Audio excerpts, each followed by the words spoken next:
ঢাকা ময়মনসিংহ মহাসড়কের পাশে ত্রিশালের নর্তা বিল।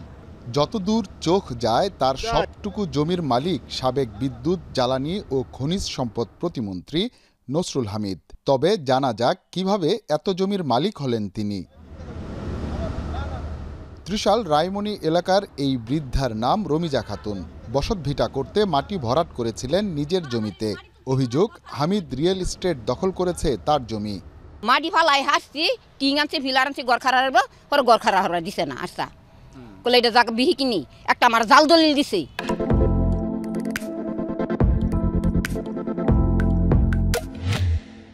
ভুক্তভোগীদের অভিযোগ, যতটুকু জমি কেনা হয়েছে তার থেকে বেশি জমি দখল করেছেন সাবেক প্রতিমন্ত্রীর real estate company.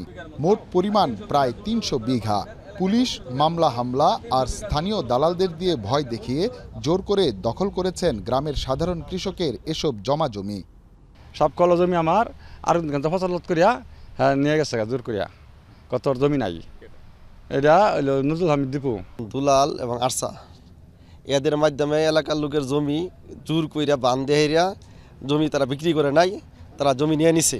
Nazrul Hamid জোর করিয়া জমি নিছে গা, আমার তো শক্তি নাই, জোর করে এবার। আর আমার তো বাবা নাই, মরে গেছে, এই কারণে আর কি পারেনি। স্থানীয় ভূমি অফিস থেকে পাওয়া তথ্য বলছে, এখন পর্যন্ত ১৫৪ বিঘা জমির নামজারি করেছেন নসরুল হামিদ।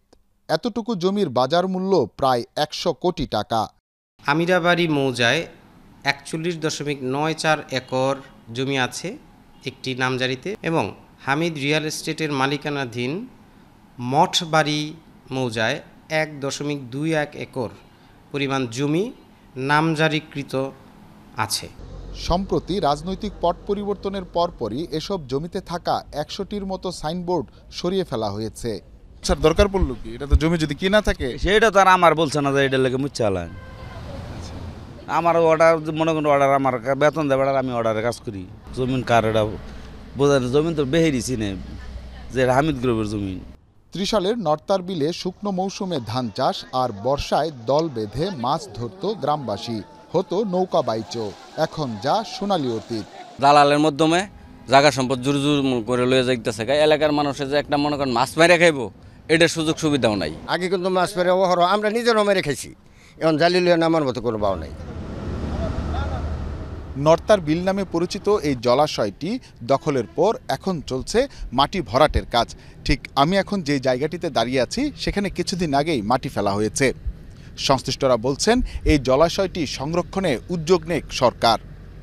হুসাইন শাহিদ, যমুনা নিউজ, ময়মনসিংহ।